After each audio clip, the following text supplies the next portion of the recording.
Pierre Truche, bonjour et merci de nous recevoir chez vous à Lyon pour cet entretien qui fait suite à une séance préparatoire que nous avons eue avec Sylvie Imbert.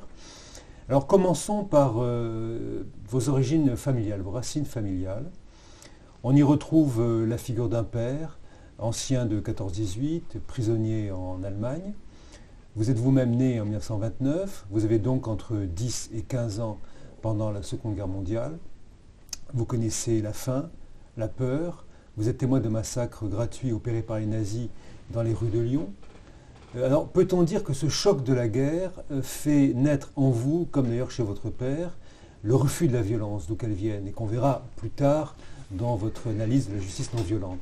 La guerre, les 4-5 ans de guerre que j'ai passé à Lyon, ma ville d'origine, ça signifie des restrictions alimentaires, avec des parents qui faisaient tout pour que nous ayons nous à manger plutôt qu'eux, avec des alertes, la descente dans les caves, avec les 2 bombardements de Lyon qui ont fait des centaines de morts. Et puis, en août 1944, je revenais avec ma mère du parc de la Tête d'Or où j'avais passé l'après-midi, et j'arrive dans ma petite rue et je vois que dans la rue à côté, qui était la rue de mon école, un grand rassemblement. Et une femme qu'on connaissait qui se trouve là me dit « Mais les Allemands qui occupaient l'école pour des soins médicaux viennent de la quitter, beaucoup de gens sont rassemblés. » Et tout à coup, alors qu'on était là depuis quelques instants, des coups de feu, des fusillades. Il y aura en tout entre 40 et 60 morts de civils qui se trouvaient là, avec ma mère dans la rue de 300 mètres environ, on a couru. Au bout de la rue, il y avait un militaire en armes et il a attendu qu'on soit rentré pour tirer. On était chez nous, fermés, avec mes parents, mon frère, et pendant plusieurs quarts d'heure, plusieurs demi-heures, je ne saurais dire, les coups de feu ont continué. Et ensuite, c'était les ambulances qui venaient ramasser les morts. Et ça m'a marqué, cette fusillade où des gens, des civils, ont été massacrés, mais vraiment massacrés. C'est quelque chose qui m'a impressionné. Alors c'est pendant cette période sombre que vous faites vos études secondaires. Vous êtes issu d'un milieu modeste, votre père est employé dans la soierie, qui était une industrie dominante à Lyon, et vous êtes, on peut le dire, un pur produit de l'école républicaine. Et peut-on dire que cette devise maçonnique que vous aimez beaucoup mentionner, étudie, sois juste, bon et tolérant, c'est un précepte qui a guidé votre vie? Je dois beaucoup à l'école. Je dois beaucoup à l'école qui m'a accueilli, qui m'a donné une bourse, avec des professeurs qui à l'époque étaient des hommes, pour la quasi-totalité, et qui s'occupaient bien de leurs élèves. Et pour moi, qui aimais beaucoup les maths, j'aurais voulu être prof de maths. Quand j'avais dans mon livre un devoir à faire, je prenais non pas un seul problème, comme on nous le demandait, mais les 4 ou 5. Et je trouve que ça m'a aidé personnellement. Je pense que la logique mathématique m'a aidé à comprendre et à pratiquer le droit. Alors il y avait autre chose, parce que la rue où j'habitais dans mon enfance, ça s'appelait la rue du Parfait Silence, du nom d'une loge qui était au bout de la rue, qui bien sûr a été fermée, et le nom de la rue a changé après la défaite. Et je passais devant cette loge, à laquelle je n'ai jamais adhéré, mais je passais devant cette loge pour aller tous les jours au collège. Et il y avait, sur le fronton, au-dessus de l'entrée, il y avait Travaille, étudie, sois juste, bon, tolérant. Et j'ai lu ça pendant des années. Ça vous a imprégné en quelque sorte? Je pense que ça m'a imprégné, que j'ai essayé de le faire. De l'appliquer? De l'appliquer, oui. Alors vous êtes donc, vous venez de le dire, un matheux, si je peux dire, mais vous optez à la Libération pour des études de droit. Vous travaillez pendant vos études pour soulager vos parents, et la licence en droit vous conduit non pas vers le barreau, puisqu'on vous fait comprendre assez vite que ce n'est pas fait pour vous, mais vers le parquet. Et vous entrez comme attaché de parquet à Lyon au début de 1952, par goût, dites-vous, de la fonction publique. Pouvez-vous nous expliquer un petit peu ce que vous entendez par là? nous décrire aussi votre découverte de ce métier et la rencontre avec un homme qui a joué un rôle important dans votre vie, le magistrat Georges Liaras.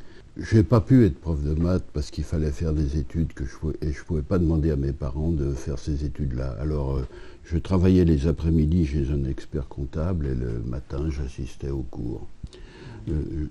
C'était une époque, il suffisait de faire 3 ans, d'avoir une licence. Il n'y avait pas de travaux pratiques. Il suffisait de prendre des notes, d'apprendre par cœur.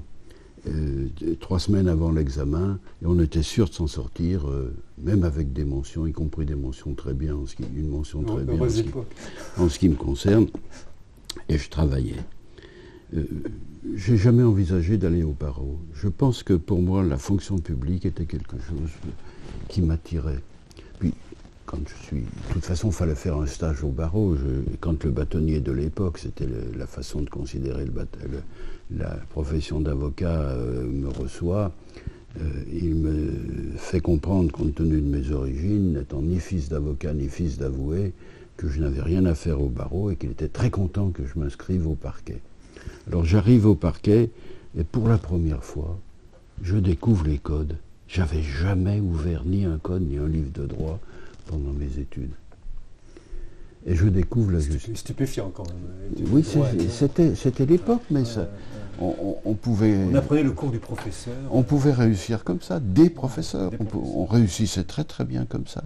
Et là, je découvre le palais de justice de Lyon, avec des magistrats, plusieurs, qui étaient chargés de nous initier à la justice. On n'était qu'au parquet. On réglait des dossiers au parquet, mais les substituts avaient pour charge de nous réunir plusieurs matins pour nous faire comprendre ce qu'était la profession, pour nous initier à cette profession. Et là, je crois que j'ai rencontré des personnalités. Vous citez Georges Liaras parce que j'ai eu l'occasion de le rencontrer plus tard, qui était un homme exceptionnel par sa capacité à comprendre le droit, à l'appliquer, à le faire passer aux autres, et puis qui avait des qualités humaines extraordinaires. Alors, voilà, j'ai compris ce qu'était le parquet à l'époque. Le métier du parquet à l'époque, en quoi consistait-il exactement? Est-ce que c'était du courrier, du règlement? C'était le contenu du métier lui-même? Je n'ai commencé à le pratiquer en dehors d'être attaché au parquet. J'ai commencé à le pratiquer quand j'étais nommé à Dijon. À l'époque, on y reviendra à Dijon après. Oui, mais c'est là que je peux vous expliquer ce qu'était le parquet, effectivement, exactement. Juge suppléant, ça signifiait qu'on pouvait travailler au siège et au parquet. Au siège, je siégeais toutes les semaines sur les baux commerciaux, et puis je siégeais quelquefois en cour d'assises comme assesseur. Mais comme je n'avais pas 25 ans, je ne pouvais pas être affecté la plupart du temps comme juge d'instruction, ce qui aurait sans doute changé ma carrière, mais j'étais affecté au parquet. Alors, le tribunal de Dijon, c'était plus du tout, pas encore ce que c'est devenu maintenant. Il y avait un procureur, 2 substituts et le juge suppléant que j'étais.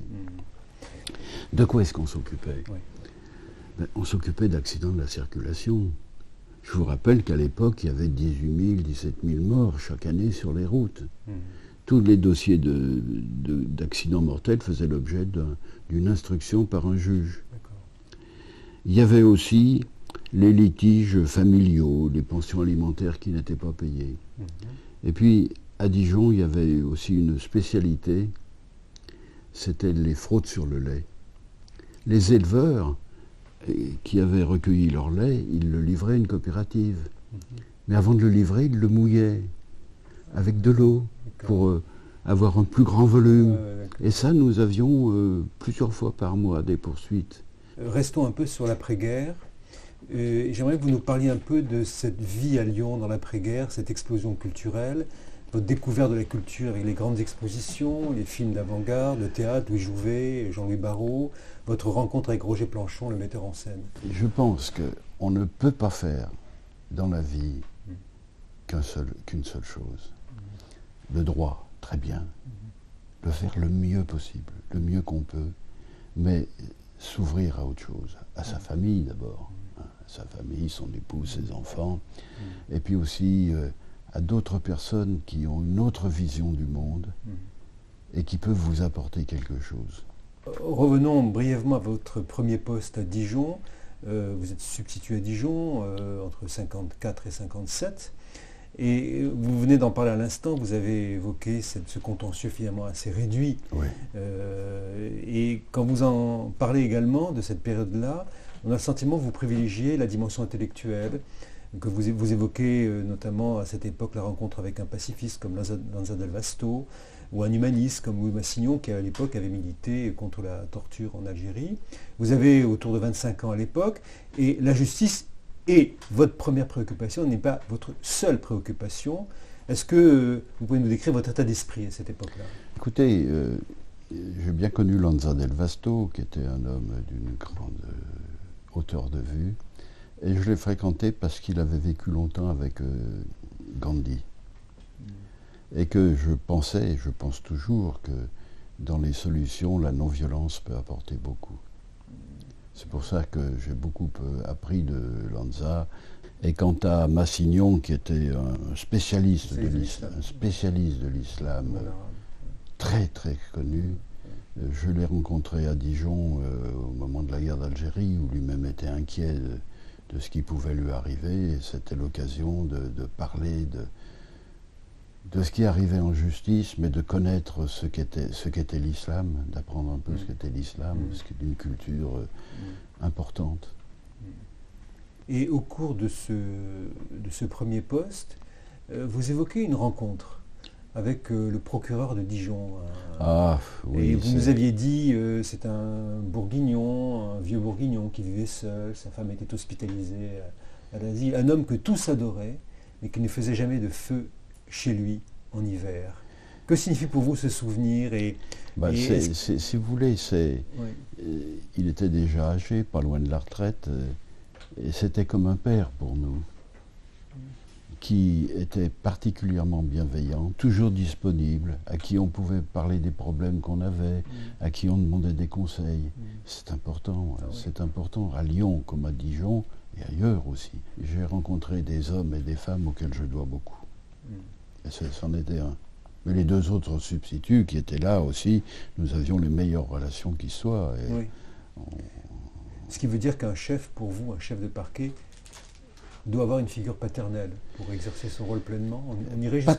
Paternel, c'est pas forcément ce que je dirais. Comme un père, oui.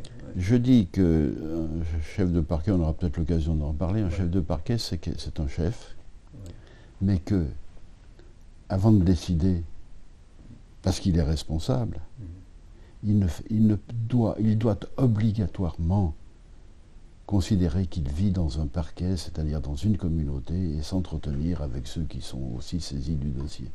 Votre second poste, le parquet d'Arras, entre 1957 et 1959, comporte un certain choc pour vous, puisque vous nous avez raconté votre rencontre avec ce procureur qui vous salue le matin en vous lançant « Bonjour mon lieutenant ». Est-ce que vous pouvez nous parler de cette rencontre mémorable avec ce procureur, différent du premier? C'était un homme du Nord qui a fait toute sa carrière dans le Nord, et s'il m'a accueilli en me traitant de lieutenant, moi qui étais réformé, il m'a tout de suite expliqué qu'il passait son temps à faire des conférences aux militaires, et que le droit, après tout, pour lui, c'était secondaire. Et peu de temps après, il est nommé dans un poste, dans un tribunal voisin, un peu plus grand, puis comme il habitait toujours à Arras, il vient me voir, et il me dit « Oh, j'ai un problème là, qu'est-ce qu'il faut que je fasse ?»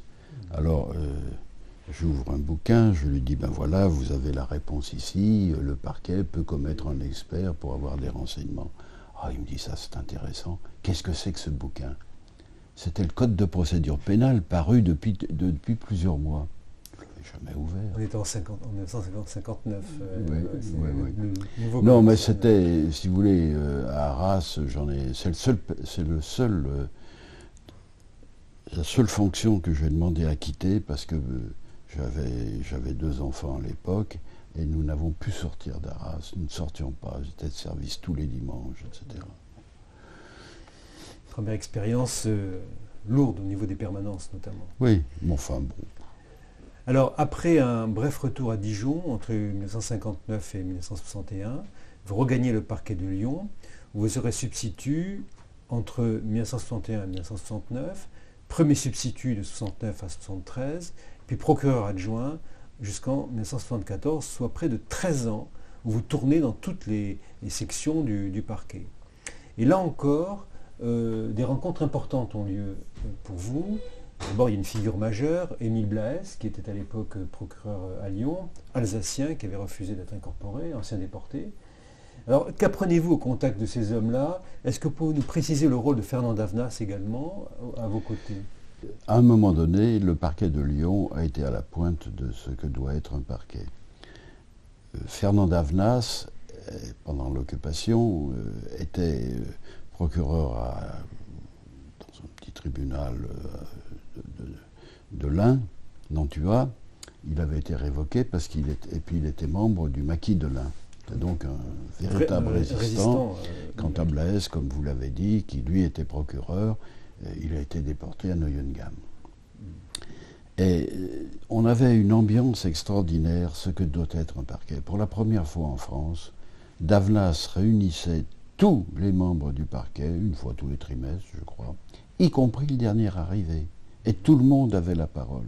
Et là, on élaborait une façon de travailler en commun, d'avoir une politique commune en matière de circulation, en matière de toute autre matière. Et en plus, Davnas nous faisait faire des visites à ceux qui le voulaient dans des entreprises. Et on allait là, on voyait les dirigeants, pas les syndicalistes. Mais on voyait les dirigeants et c'était quand même une ouverture. Et avec Blaès, c'était la même ambiance au parquet où on travaillait en toute confiance, en disant comment on voit les choses et en travaillant pour bien étudier les dossiers. Je trouve que ça a été pour moi une très bonne école. Et si, comme vous l'avez dit, j'ai voulu changer tous les 2 ans de service, c'est parce que je pense que la justice, il faut toute la connaître. Je suis contre les spécialités à vie. Et ça me donne l'occasion de vous dire quelque chose sur la justice. J'ai pendant 2 ans été substitut des mineurs. Mais à Lyon? À Lyon,